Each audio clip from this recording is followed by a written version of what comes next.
Key factors like compliance, user experience, integrating with your existing systems, these are all very real, very important elements to consider when you're going down the robo path.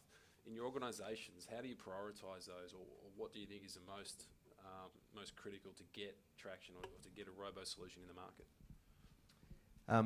I'll kick off, and as Jan will attest, we've had a number of goes, and we look at this. We've done a lot of test and learn.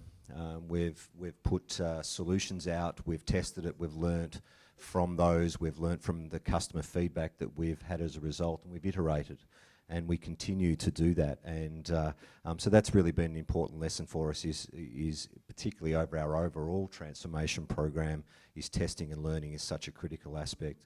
The second part that I would add is keeping it simple. You know, I was saying to Matt before when the presentation was on, I love the complexity with which we talk. And we talk about it as if everybody in the population understands. So not to pick on, but transition to retirement. So the average person, they don't know what transition to retirement means other than maybe they're transitioning to retirement. But we've got to make it far more simpler than what it is. As soon as we overcomplex, you know, how do we make the complex simple? We just have this desire as an industry to want to make it as complex because complexity equals value. I think the more that we can simplify it, the more that we can make it simple for people to understand the position that they are in, to give them some insight about that position that they're in. But then most importantly, most importantly in terms of how we measure the success, is what action do they take as a result of giving them those facts and giving them those insights.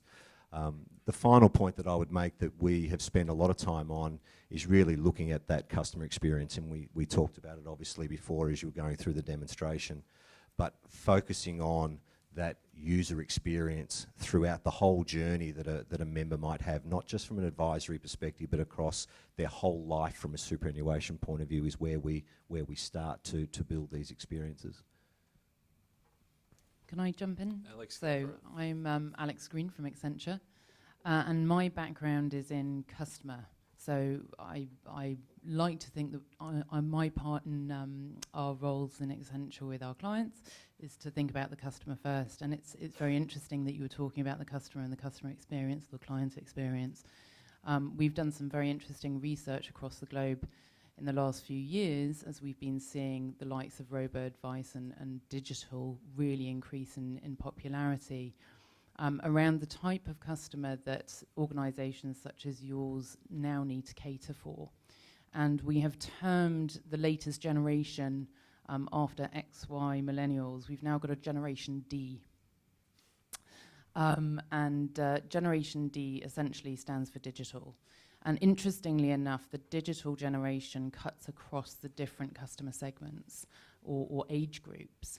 And it's something now that organisations, not just those in this room, but across different industries, are trying to grapple with.